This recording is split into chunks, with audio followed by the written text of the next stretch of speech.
আসসালামু আলাইকুম। যারা যারা সালাম দিছে ওয়ালাইকুম সালাম। কি অবস্থা সবার, কেমন আছো তোমরা সবাই? তো হচ্ছে আমাদের আজকে যে টপিক আমরা পড়বো সেটা হচ্ছে তোমাদের গ্রামার পার্টে যেই 9টা গ্রামার আইটেম আছে। আমি এর আগের দিন সিলেবাস নিয়ে আলোচনা করছিলাম তোমাদেরকে যে তোমাদের ইংরেজি সিলেবাসের মধ্যে যে 100 নাম্বারের পরীক্ষা হবে ইংরেজি দ্বিতীয় পত্রের, সেটার মধ্যে কোন কোন টপিক আছে। তার মধ্যে 2 নাম্বার গ্রামার আইটেম হচ্ছে এইটা, special uses of word or phrases. যেটা তোমার মনে করো যে 1 নাম্বার গ্রামার আইটেম, যেটা 1 নাম্বারে থাকবে হচ্ছে অ্যাপ্রোপ্রিয়েট প্রিপোজিশন। 1 নাম্বারে কি থাকবে? 1 নাম্বারে থাকবে হচ্ছে প্রিপোজিশন। প্রিপোজিশন এর আগে তোমাদেরকে পড়াইছি, আবার করাবো, সমস্যা নাই। আর এটা তোমরা স্কুল লেভেলেও পড়ে আসছো প্রিপোজিশন, কিন্তু এই আইটেমটা তোমাদের কাছে নতুন। তবে ফার্স্ট ইয়ারে আমি এটার ক্লাস নিছি, এটার ক্লাস আমার ইউটিউব চ্যানেলও পাবে। ও আরেকটা গুরুত্বপূর্ণ কথা যে আমাদের সামনে মাস থেকে যে ক্লাসগুলো হবে 23 ব্যাচের বা 24 ব্যাচের, সবগুলো হবে আমাদের যে অফিসিয়াল গ্রুপ চলো শিখি গ্রুপ, ওইটা থেকে। ওই গ্রুপের লিঙ্ক দেখো আমি ক্যাপশনে দিয়ে রাখছি। আমাদের যে চলো শিখি 22, 23, 24 সবগুলো গ্রুপকে আমরা এক জায়গায় করতেছি এবং ওই জায়গা থেকে আমরা প্রত্যেকটা ক্লাস নিব, এই গ্রুপ থেকে না। এই জন্যই হচ্ছে যারা যারা ক্লাস পরবর্তী ক্লাসগুলো করতে চাও, দেখো ক্যাপশনে লিঙ্ক দিয়ে রাখছি যে পরবর্তী ক্লাস করার জন্য নিচে লিখে ক্লিক করো, ওটা একটা প্রাইভেট গ্রুপ, ওই গ্রুপে সবাই জয়েন হয়ে যাবে। আরেকটা বিষয় যে 23 ব্যাচের ইংরেজি পেইড কোর্স লঞ্চ করা হয়েছে অলরেডি, ওইটার বিস্তারিত উপরে ক্যাপশনে দেওয়া আছে। যারা যারা ভর্তি হইতে চাও ভর্তি হইতে পারো, সমস্যা নাই। তো দেখো এখানে হচ্ছে যে টপিকটা আছে স্পেশাল ইউজ অফ ওয়ার্ডস। আগে আমাদের এটা সম্পর্কে জানতে হবে যে এই টপিকটা মূলত কি, স্পেশাল ইউজ অফ ওয়ার্ডস জিনিসটা কি। এখানে কিছু জিনিস আছে দেখো, একটা হচ্ছে স্পেশাল, একটা হচ্ছে ইউজেস, একটা হচ্ছে অফ, একটা হচ্ছে ওয়ার্ডস। আচ্ছা, প্রথমে আমরা দেখি যে ওয়ার্ডস শব্দের অর্থ কি। ওয়ার্ড মানে তো জানো, ওয়ার্ড মানে হচ্ছে শব্দ। যেহেতু এস যুক্ত করা আছে তাহলে কি হচ্ছে শব্দগুলো। কি হবে তাহলে? এটা হবে হচ্ছে শব্দগুলো। আর অফের অর্থ কি হবে? অফের অর্থ হচ্ছে র অথবা এর, অতএব হচ্ছে শব্দগুলোর। এখন শব্দগুলোর কি ব্যবহার, শব্দগুলোর কি ব্যবহার জানতে হবে, শব্দগুলোর ব্যবহার। এখন মনে করো পৃথিবীতে তো অনেক শব্দ আছে, হাজার হাজার লক্ষ লক্ষ শব্দ আছে, অনেক শব্দ আছে না ইংরেজিতে। তো কোন শব্দগুলোর ব্যবহার শিখবে? তোমাকে কি পৃথিবীর যতগুলো ইংরেজি শব্দ আছে সবগুলোর ব্যবহার শিখতে হবে? না, তোমাকে শিখতে হবে বিশেষ কিছু শব্দের ব্যবহার। স্পেশাল বলতে কি বুঝি আমরা? স্পেশাল বলতে বুঝি হচ্ছে বিশেষ। যেমন তোমাদের জন্মদিনে তোমাদের যে বিশেষ ব্যক্তি, সে সবার আগে তোমাদেরকে উইশ করে রাত 12টা 1 মিনিট, মানে 12টা বাজতে না বাজতেই উইশ করে হ্যাপি বার্থডে। তারপর একটা নাই বললাম, হ্যাপি বার্থডে পরে বাবু বলে, জানু বলে, যাই বলুক বলুক, সমস্যা নাই। তো এই যে কি হচ্ছে শব্দগুলোর ব্যবহার, কোনগুলো? বিশেষ শব্দ। এখানে কিছু বিশেষ শব্দ আছে, যেমন আমরা ধরো এখন যেগুলো শিখবো, ধরো যে ওয়াজ বর্ন বা লেট অ্যালোন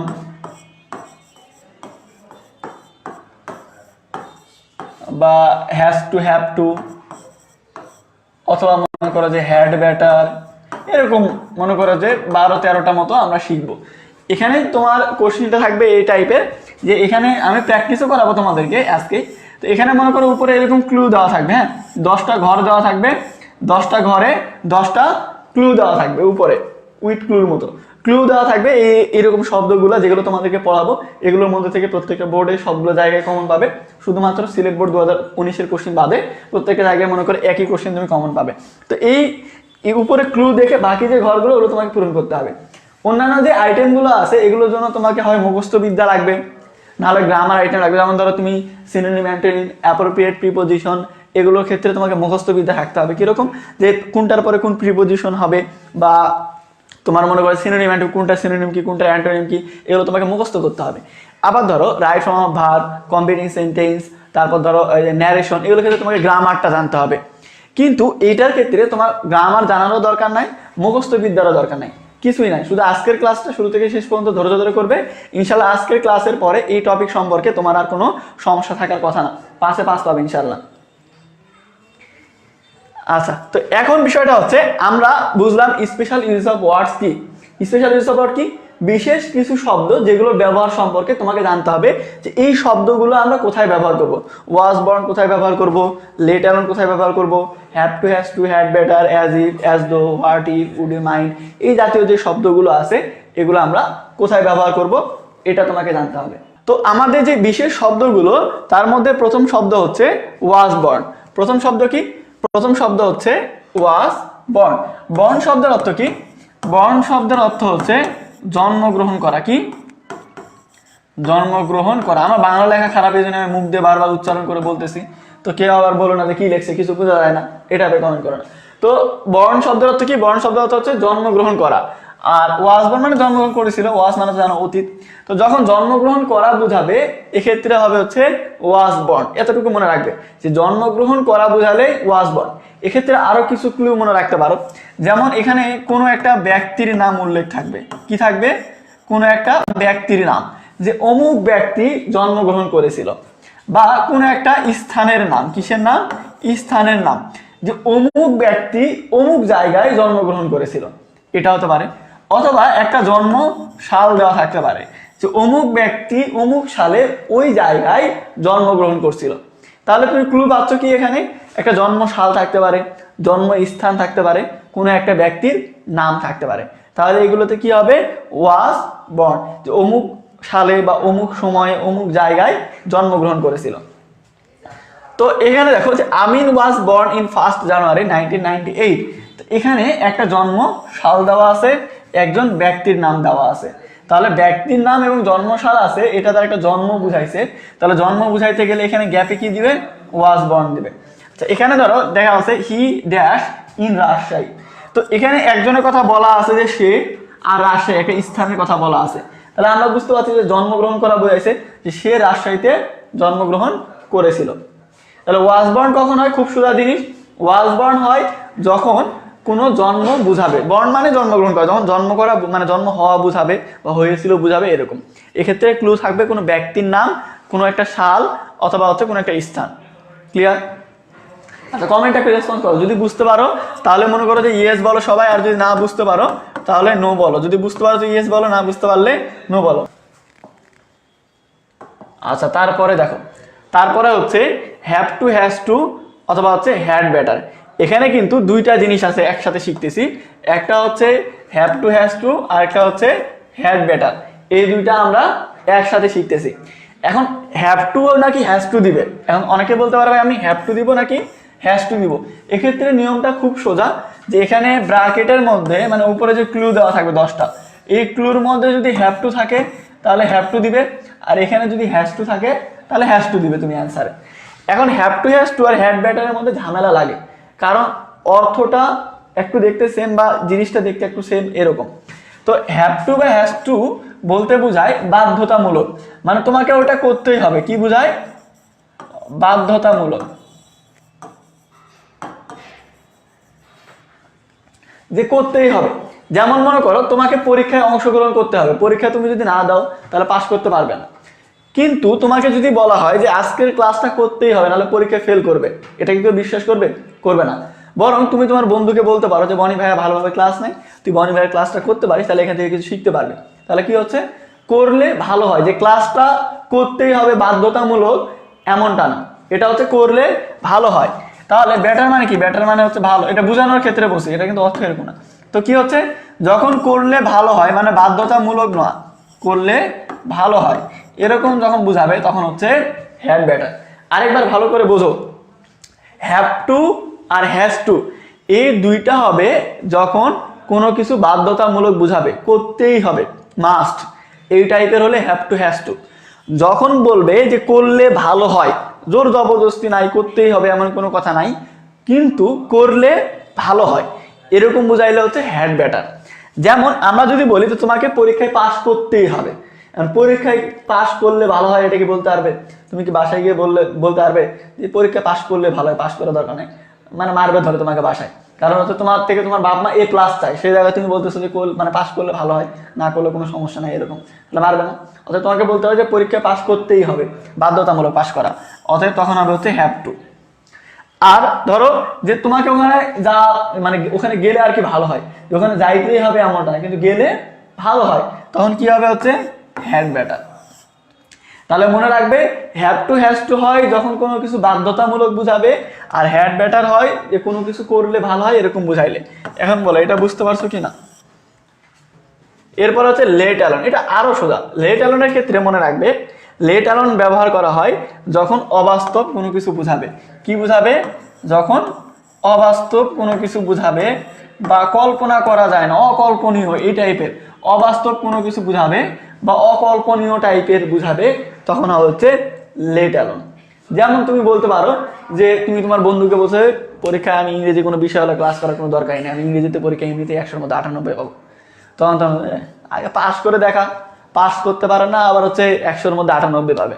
এটা অবাস্তব জিনিস না? তোমার যে বন্ধু কলেজে যায় না, কোনোদিন প্রাইভেটে পড়ে না, খায় দায় ঘুমায়, সে যদি এখন তোমাকে বলে যে পরীক্ষায় 100-র মধ্যে 98 পাবে, তাহলে এটা অবাস্তব। বা ধরো তুমি তোমার মনে করো যে তোমার কোনো এক বন্ধুকে বলতেছো যে বন্ধু বিয়ে শাদী করে নে, বয়স তো অনেক হলো, তোমার বন্ধু তো আগে প্রেমিক করতে পারে না আর বিয়ে, তাই না? এখন তোমরা এখন বনে ভাই বলছো ভাই একটা কার কেনেন, আর ধর একটা বাইক কিনতে পারেন, আগে একটা বাইক কিনি তারপরে তো কার কিনবো, তাই না? তো এই যে অবাস্তব টাইপের যে জিনিসগুলো, তখন কি হবে? Let alone. যেমন ধরো এখানে বলা আছে যে I can not buy a bike dash a car, যে আমি একটা বাইক ক্রয় করতে পারি না, একটা কার ক্রয় করবো কিভাবে? অবাস্তব না? যে আমি একটা বাইক কিনতে পারি না, কার কিনবো কিভাবে? তো যখনই অবাস্তব কোনো কিছু বুঝাবে তখন হবে হচ্ছে লেট অ্যালোন।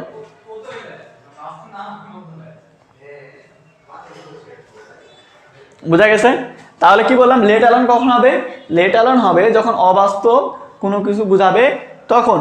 আর এক্ষেত্রে তোমার ভালো করে মনে রাখবে এই জিনিসটা, মানে কল্পনা করা যায় না, অবাস্তব এই টাইপের যখন কোনো কিছু বুঝাবে তখন দিবে হচ্ছে লেট অ্যালোন। এরপরে উড রাদার দেন আর হচ্ছে উড সুনার দেন।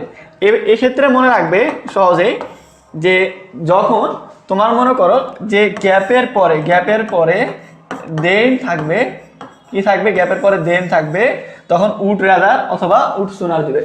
এক্ষেত্রে হ্যাভ টু হ্যাজ টু এর মতন রুল ফলো করবে যে উড রাদার কখন, উড সুনার কখন, দুইটার অর্থ একই। অতএব তোমার যে ঘর দেওয়া থাকবে 10টা, এই ক্লুতে যেটা দেওয়া থাকবে সেটা দিবে। এই ক্লুতে যদি মানে উপরে ঘরে যদি উড রাদার থাকে তাহলে অ্যান্সার হবে উড রাদার, এখানে যদি উড সুনার থাকে তাহলে উড সুনার। এগুলোর বাংলা হচ্ছে বরং তবুও টাইপের। কি? বরং তবু। যেমন আমরা যদি বলি I dash start then still, তো সেন্টেন্সের মধ্যে যখন দেখবে যে দেন আছে তখন তুমি উড রাদার বসাবে। সেন্টেন্সের মধ্যে যখন দেন থাকবে তখন তুমি কি বসাবে? দেন দেখে তুমি কি বসাবে? উড রাদার বসাবে। তাহলে কি হচ্ছে? আই উড রাদার স্টার্ভ, আমি না খেয়ে মরে যাব তবুও চুরি করব না। এই যে বরং তবুও টাইপের একটা অর্থ আসতেছে। আই উড সোনার ডাই দেন বেগ, আমি দরকার হলে মরে যাবো তবুও ভিক্ষা করব না। এই যে দেখা যাচ্ছে যে কি এখানে দেন থাকবে, এই দেনের কারণে তুমি এখানে উড রাদার দিবে। আর বাংলা অর্থ কি আসবে? বরং, যে আমি না খেয়ে মরে যাবো তবুও কি করব না? ভিক্ষা করব না, বরং তবুও অর্থ আসবে। এখানে হচ্ছে হোয়াটস লাইক আর হোয়াট ডাজ লুক লাইক। এক্ষেত্রে খুব সোজা, তোমার গ্যাপ থাকবে কয়টা বললাম? গ্যাপ থাকবে 10টা। 10টার মধ্যে 9টা সেন্টেন্সেই দেখবে যে একটা করে গ্যাপ আছে। যেই সেন্টেন্সে দেখবে যে 2টা গ্যাপ আছে সেখানে মনে করবে যে হোয়াটস লাইক অথবা হোয়াট ডাজ লুক লাইক। এগুলোর বাংলা কি? এগুলোর বাংলা হচ্ছে যে মনে করো যে কেমন বা কিসের মতো, এরকম আর কি। আর সেন্টেন্সের শেষে কিন্তু প্রশ্নবোধক চিহ্ন থাকবে, সেন্টেন্সের শেষে প্রশ্নবোধক চিহ্ন থাকবে। আরেকবার বলতেছি যে 9টা সেন্টেন্সেই একটা করে গ্যাপ থাকবে। যেই সেন্টেন্সে 2টা গ্যাপ থাকবে সেখানে হোয়াটস লাইক অথবা হোয়াট ডাজ লুক লাইক দিবে। যদি 2টাই কখনো থাকে গ্যাপের মধ্যে তাহলে দেখবে যে হোয়াটস লাইকে এরকম ড্যাশ ড্যাশ ড্যাশ দেওয়া নেই, একসাথে দেওয়া আছে, হোয়াটস লাইক একসাথে দেওয়া আছে। তখন বাংলা অর্থ করবে যে কেমন বা মতো, এরকম যখন হবে তখন হবে হচ্ছে এটা। যেমন what does the mobile look like, মোবাইলটা দেখতে কেমন। তাহলে কি হচ্ছে? এখানে মোবাইল দিয়ে আমরা এই দিকে 2টা গ্যাপ, এখানে একটা গ্যাপ, এখানে একটা গ্যাপ, 2টা গ্যাপ, তাহলে 2টা গ্যাপ তাহলে কি হবে? হোয়াট ডাজ লুক লাইক অথবা হোয়াটস লাইক, আর শেষে হচ্ছে প্রশ্নবোধক। বুঝতে পারছো? আরেকবার বলতেছি, প্রত্যেকটা মনে করো 10টা গ্যাপ থাকবে বললাম না, এরকম উপরে 10টা ক্লু দেওয়া থাকবে, 10টার জন্য 10টা সেন্টেন্স দেওয়া থাকবে নিচে ABCDEF করে। তো 9টাতেই দেখবে একটা করে গ্যাপ আছে, যেখানে 2টা গ্যাপ সেখানে হোয়াটস লাইক অথবা হোয়াট ডাজ লুক লাইক। কখনো দেখলে যে অপশনের মধ্যে 2টাই আছে, হোয়াটস লাইকও আছে, হোয়াট ডাজ লুক লাইকও আছে, সেক্ষেত্রে দেখবে যে এই হোয়াটস লাইকের ক্ষেত্রে এই যে ড্যাশ ড্যাশ এগুলো থাকবে না, হোয়াটস লাইক একসাথে থাকবে, তখন এটার বাংলা অর্থ মিনিং করবে যে কেমন বা কিসের মতো, কেমন হতো, এই টাইপের দিয়ে তুমি মিল করবে। আগে বললাম যে গ্রামার ওইভাবে জানার দরকার নাই, কোনো কিছু জানার দরকার নাই, শুধু বাংলা অর্থগুলো করতে পারলেই এখানে 5-এ 5 পাবে ইজিলি। অ্যাজ সুন অ্যাজ হচ্ছে যে যত দ্রুত সম্ভব, অর্থাৎ একটা ঘটতে না ঘটতেই যখন আরেকটা ঘটবে তখন হবে অ্যাজ সুন অ্যাজ। কি বললাম, যে একটা ঘটতে না ঘটতেই যখন আরেকটা হবে তখন হবে অ্যাজ সুন অ্যাজ। এক্ষেত্রে মনে রাখবে যে অ্যাজ সুন অ্যাজ এর পরে অধিকাংশ ক্ষেত্রেই পাস্ট টেন্স হয়। কোন টেন্স? পাস্ট টেন্স হয়। তাহলে অ্যাজ সুন অ্যাজ, একটা ঘটনা ঘটতে না ঘটতে আরেকটা, একটা ঘটনা ঘটতে না ঘটতে আরেকটা, এক্ষেত্রে দেখবে যে অ্যাজ সুন অ্যাজ এই জায়গায় হবে অথবা এই জায়গায়, মানে অর্থাৎ শুরুতে না হলে মিডিলে হবে। যেমন এখানে বলছে as soon as she saw me she called me, সে আমাকে দেখা মাত্রই আমাকে ডাকলো। কি করলো? যে আমাকে দেখা মাত্রই ডাক দিল। কি করছে? তাহলে আমাকে দেখছে, তো আমাকে দেখা একটা কাজ, এটা ঘটতে না ঘটতেই আরেকটা কাজ ঘটে গেছে। আর অ্যাজ সুন অ্যাজ কোথায় আছে? এখানে, যত দ্রুত সম্ভব, বা এটা শেষ হতে, মানে একটা হতে না হতেই আরেকটা, এই টাইপের। As soon as I went out it started raining, আমি বাইরে বের হতে না হতে বৃষ্টি শুরু হয়ে গেল। আমি বাইরে বের হয়েছি, তারপরে বৃষ্টি শুরু হয়েছে, একটা ঘটনা ঘটতে না ঘটতেই আরেকটা ঘটছে, তখন হবে অ্যাজ সুন অ্যাজ। এরপর হচ্ছে it is time, it is high time. It is time আর ইট ইজ হাই টাইমের বাংলা অর্থ হচ্ছে উপযুক্ত সময়। কি? উপযুক্ত সময়, উপযুক্ত সময়। আর এটা লক্ষ্য রাখবে, ইট ইজ টাইম বা ইট ইজ হাই টাইমের পরে অধিকাংশ টাইমেই পাস্ট টেন্স হয়। কি টেন্স হয়? Past tense. বাংলা অর্থ কি আসে? উপযুক্ত সময়।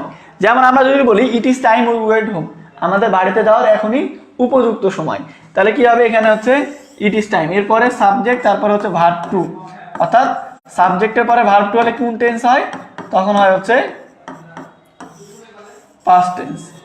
তারপরে দেখো it is high time we changed our eating habit, তাহলে এখানে ইট ইজ হাই টাইমের পরে দেখো পাস্ট টেন্স আছে, আর বাংলা অর্থ কি হয়? যে আমাদের যে খাদ্য অভ্যেস এটা পরিবর্তন করার এখনই উপযুক্ত সময়, তাহলে এটা কি হবে? এটা হচ্ছে পাস্ট টেন্স। বুঝতে পারছো? তাহলে তাহলে বিষয়টা হচ্ছে it is time, it is high time কখন হয়? যখন কোনো কিছু দ্বারা উপযুক্ত সময় বোঝায়, আর এরপরে দেখবে অধিকাংশ টাইমেই পাস্ট টেন্স হবে।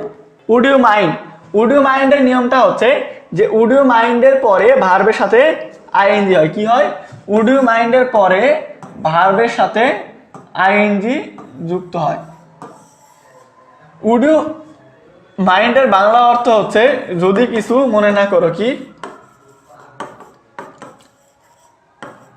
যদি কিছু মনে না করো, উড ইউ মাইন্ড, যদি কিছু মনে না করো। এই যে যদি কিছু মনে না করো, এরপরে ভার্বের সাথে আইএনজি দিবা, শেষে প্রশ্নবোধক থাকবে, সেন্টেন্সের শেষে প্রশ্নবোধক চিহ্ন থাকবে। যেমন তুমি কাউকে যদি ধরো বলতেছো যদি কিছু মনে না করো তো বনি ভাইয়ের ক্লাসটা করি, would you mind joining the class, এরকম করে বললে তুমি, অর্থাৎ উড ইউ মাইন্ডের পরে ভার্বের সাথে আইএনজি দিবা, শেষে প্রশ্নবোধক। তুমি তাকে একটা প্রস্তাব করছো, যদি কিছু মনে না করো তাহলে 1 কাপ চা খাই, অর্থাৎ কি বলছো? Would you mind taking a cup of tea, তাহলে তুমি কি করতেছো? উড ইউ মাইন্ডের পরে ভার্বের সাথে আইএনজি যুক্ত করতেছো, আর শেষে প্রশ্নবোধক। আর বাংলা অর্থ কি হয়? যদি কিছু মনে না করো তাহলে 1 কাপ চা খাই, যদি কিছু মনে না করো, এরকম বাংলা অর্থ আসবে। আনলেস, আনলেস হচ্ছে যদি না। ইফ, যেটা ইফ মানে কি? ইফ মানে হচ্ছে যদি, আর ইফের নেগেটিভ ওয়ার্ড হচ্ছে আনলেস। যদি না বুঝালে তখন হবে আনলেস। যেমন যদি না তুমি পড়ালেখা করো তাহলে পাস করতে পারবে না, বা যদি না তুমি ক্লাস করো তাহলে ভালো কিছু করতে পারবে না, এরকম যদি না যখন আসবে বাংলায় তখন হবে আনলেস। যেমন we would miss the train, আমরা ট্রেনটা মিস করে দিব, আনলেস উই স্টার্টেড আর্লিয়ার, যদি আমরা আগে যাওয়া শুরু না করি তাহলে কি করব? ট্রেনটা মিস করে দিব। তাহলে যদি না অর্থ আসে তাহলে হচ্ছে আনলেস হবে। তারপরে ইউজ টু, ইউজ টু হচ্ছে যে অতীতের অনিয়মিত অভ্যেস যখন বুঝাবে, যে তুমি অতীতে একটা কাজ করতে প্রায় প্রত্যেক দিন, এরকম বুঝাইলে ইউজ টু। অতীতের অনিয়মিত অভ্যেস বুঝাইতে গেলে, যেমন অতীতে আমি সন্ধ্যা হলে পড়তে বসতাম, এখন পড়াতোর হয়ে গেছি, পড়তে বসি না, এরকম। তারপরে মনে করে এখানে আছে Amin used to smoke a lot but he gave it up, Amin আগে অনেক মানে সিগারেট খাইতো, এখন মানে স্মোক করা ছেড়ে দিয়েছে, ধূমপান করা ছেড়ে দিয়েছে। অতীতে অনেক করতো বা নিয়মিত করতো, তখন হবে হচ্ছে অতীতের অনিয়মিত অভ্যেস বুঝাইতে গেলে হচ্ছে ইউজ টু। তারপরে হোয়াট ইফ, হোয়াট ইফ হচ্ছে যে কি হবে কি হবে টাইপের একটা ভয় বুঝায়, যে কি হবে টাইপের। অর্থাৎ ধরো তোমার বন্ধু বান্ধবী কোথাও গেছে, গিয়ে অ্যাক্সিডেন্ট করছে, তুমি চিন্তা করছো আমি যদি যাইতাম তাহলে কি হতো, তোমারও অ্যাক্সিডেন্টের একটা সম্ভাবনা ছিল যদি তুমি তাদের সাথে থাকতে, এরকম। বা আমরা একটা কাজ করে অনেক সময় চিন্তা করি যদি এটা করতাম তাহলে কি হতো। বা ধরো পরীক্ষা দিয়ে এসে আমরা অনেক সময় চিন্তা করি যদি আমরা রোল নাম্বারটা না লিখি তাহলে কি হবে, এই যে একটা ভয় কাজ করে কি হবে টাইপের, তখন হোয়াট ইফ হয়। আর ওই সেন্টেন্সের শেষে প্রশ্নবোধক চিহ্ন হয়, কারণ তোমার মনের মধ্যে একটা প্রশ্ন কাজ করতেছে কি হবে টাইপের, এই জন্য লাস্টে প্রশ্নবোধক থাকবে। যেমন what if I had been in the journey, যদি আমি ওই জার্নিতে থাকতাম তাহলে কি হতো, এই যে কি হবে টাইপের একটা ভয় বুঝায়, তখন হবে হচ্ছে এটা। তারপর হচ্ছে as if R as though এর বাংলা অর্থ হচ্ছে যেন। যখন বাংলায় যেন অর্থ পাবে তখন অ্যাজ ইফ বা অ্যাজ দো এই দুইটার মধ্যে যেটা অপশনে থাকবে সেটা তুমি অ্যান্সার করবে। অ্যাজ ইফ থাকলে অ্যাজ দো মানে অ্যাজ ইফ দিবে, অ্যাজ দো থাকলে অ্যাজ দো দিবে। ধরো he told me the story dash he knew it, সে আমাকে এমনভাবে গল্পটা বলতেছে যেন সে এটা জানে। তাহলে এই যে যেন অর্থ আসলে যেন সে এটা জানে, তাহলে যেন বুঝাইতে গেলে হবে অ্যাজ ইফ অ্যাজ দো। তাহলে as if R as though কখন হবে, as if R as though হবে যেন বুঝাইতে গেলে। তাহলে যেন বুঝাইতে গেলে কি হবে আরেকবার বলো, অ্যাজ ইফ অ্যাজ দো। এরপরে লাস্টেরটা হচ্ছে ইন্ট্রোডাক্টরি ইট আর দেয়ার। তাহলে ইন্ট্রোডাক্টরি ইট আর দেয়ার কখন ব্যবহার করব, ইট আর দেয়ার কোনটা কখন ব্যবহার করব। ইট হচ্ছে যখন ইটের পরে, তুমি এইভাবে মনে রাখবে যে ইট আর দেয়ার এগুলো ইন্ট্রোডাক্টরি বলা হয় কারণ এগুলোর কোনো অর্থ নাই। যখন কোনো একটা সেন্টেন্সের সাবজেক্টের দরকার হয়, একটা সেন্টেন্স গঠন করতে গেলে কি কি লাগে, সাবজেক্ট লাগে, একটা ফাইনাইট ভার্ব লাগে, অবজেক্ট লাগে।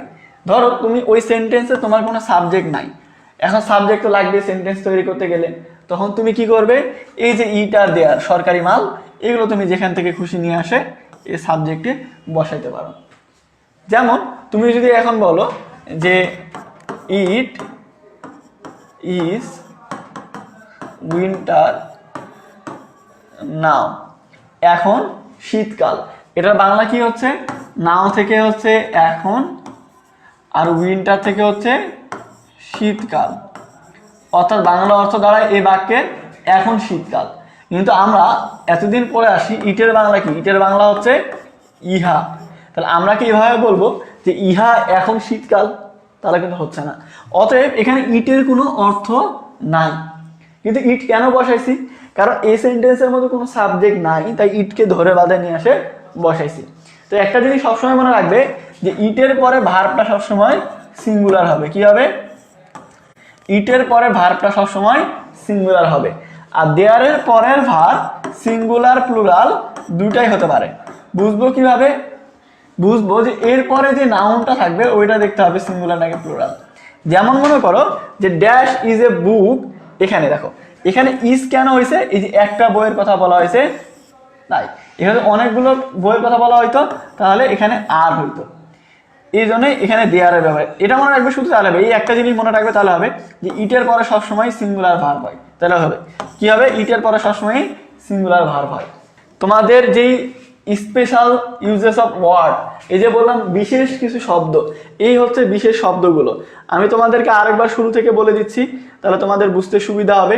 দেখো বিশেষ শব্দগুলোর ক্ষেত্রে আরেকবার মনে করে নিই, তোমাদের খাতা কলমে লিখে তোমরা এটা চাইলে গ্রুপে হ্যান্ড নোট আকারে পোস্ট করতে পারো, তাহলে বাকি যারা ক্লাস করেনি তারা উপকৃত হবে, জানতে পারবে যে ক্লাসগুলো আমরা নিচ্ছি। আর আবারও বলতেছি, যারা এরপরে ক্লাসগুলো করতে চাও, রেগুলার ক্লাসগুলো করতে চাও, ওখানে ক্যাপশনে গ্রুপের লিঙ্ক দিয়ে রাখছি পরবর্তী ক্লাস করার জন্য, ওই লিঙ্কে ক্লিক করে প্রাইভেট গ্রুপে জয়েন হবে, ওখানে পরবর্তী ক্লাসগুলো হবে। পেইড ব্যাচ শুরু হয়েছে 23 ব্যাচের, মাত্র 3টা ক্লাস হয়েছে অলরেডি, মানে নতুন ব্যাচ একেবারে শুরু হয়েছে। ওইটাতে কোর্স হচ্ছে 3570 টাকা, তার মধ্যে তুমি সবগুলো তোমাদের ইংরেজি বই, গাইড, প্রশ্ন ব্যাংক যা আছে, টেস্ট পেপার সব ওখান থেকে পাবে ফ্রিতে, আমার থেকে গিফট পাবে অনেকগুলো। তো হচ্ছে ওই যারা কোর্সে ভর্তি হয়ে যাও তোমরা চাইলেও কোর্সে ভর্তি হইতে পারো। তো হচ্ছে এখানে ওয়াজ বর্ণের কথা বলা হয়েছে। আর আমাদের এই ক্লাসগুলো কিন্তু তোমরা এখানে পাশাপাশি ইউটিউবে রেকর্ডেড পাবে, ইউটিউব চ্যানেলের লিঙ্কও ক্যাপশনে দিয়ে রাখছি, কেউ যদি ইউটিউব চ্যানেলে ক্লাসটা দেখতে চাও ইউটিউব চ্যানেলে সাবস্ক্রাইব করে রাখবে, ওখানে তুমি ক্লাসটা রেকর্ডেড পেয়ে যাবে। ওয়াজ বর্ণ কখন হবে, যখন জন্মগ্রহণ করা বুঝাবে তখন হবে ওয়াজ বর্ণ। হ্যাভ টু হ্যাজ টু হবে যখন বাধ্যতামূলক বুঝাবে, হ্যাড ব্যাটার হবে যখন করলে ভালো হয় বুঝাবে তখন, যখন অবাস্তব কোনো কিছু বুঝাবে তখন হবে হচ্ছে লেট অ্যালোন, যখন সেন্টেন্সের মধ্যে দেন পাবে তখন উড রাদা অথবা উড সোনার দিবে, যখন তোমার মনে করো যে দুইটা গ্যাপ থাকবে তখন হোয়াটস লাইক অথবা হোয়াট ডাজ লুক লাইক দিবে। যখন একটা ঘটনা ঘটতে না ঘটতে আরেকটা ঘটনা ঘটা বুঝাবে তখন হবে হচ্ছে অ্যাজ সুন অ্যাজ। যখন ইট ইজ টাইম মানে যখন তোমার মনে করো যে উপযুক্ত সময় বোঝাবে যে এটা করার এখনই উপযুক্ত সময়, তখন ইট ইজ টাইম অথবা ইট ইজ হাই টাইম দিবে। উড ইউ মাইন্ডের পরে সবসময় মনে রাখবে ভার্বের সাথে আইএনজি যুক্ত হয়, আর বাংলা অর্থ হয় যদি কিছু মনে না করো। আনলেস যদি না অর্থ প্রকাশ করতে গেলে আনলেস হয়। অতীতের অনিয়মিত অভ্যেস বুঝাইতে গেলে ইউজ টু হয়।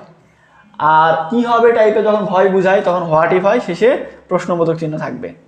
যেন অর্থ প্রকাশ করতে গেলে অ্যাজ ইফ অ্যাজ দো হবে। আর ইটের পরে সিঙ্গুলার ভার্ব, দেয়ারের পরে নাউন দেখে তারপর ভার্ব বসাইতে হবে। এই হচ্ছে মোটামুটি তোমাদের যে স্পেশাল ইউজ অফ ওয়ার্ডে যে স্পেশাল শব্দগুলো এগুলো। এই কয়েকটার ভিতর থেকে তুমি যেখানে প্রশ্ন মানে যেই বোর্ড কোশ্চেন সলভ করো না কেন এগুলোর মধ্যে থেকে থাকবে ইনশাল্লাহ। অতএব তোমরা এই ক্লাসটা আবার শুরু থেকে শেষ পর্যন্ত ভালো করে করবে, তারপরে যে কোনো বোর্ড কোশ্চেন সলভ করবে ইনশাল্লাহ পারবে। আর বোর্ড কোশ্চেন সলভ ক্লাস আমরা আবার নিব, ওই ক্লাসে তোমাদের এই টপিকের উপরে বোর্ড কোশ্চেন সলভ করে দিব, তাহলে তোমার কাছে আরও ইজি মনে হবে। এই জিনিসগুলো থেকে কীভাবে বোর্ড কোশ্চেন সলভ করতে হয় সেটা শিখতে পারবে। ঠিক আছে, তো সবাই ভালো থাকো, দেখা হবে আবার আমাদের আগামী ক্লাসে ইনশাল্লাহ। তো কারো কোনো সমস্যা যদি থাকে ইংরেজি বিষয় মানে এই ক্লাস নিয়ে আনে আমার ইনবক্সে নক দিও, কথা হবে তোমাদের সাথে ইনশাল্লাহ। দেখা হবে পরে ক্লাসে, পরবর্তী ক্লাসের রুটিন আমি গ্রুপে দিয়ে দিব।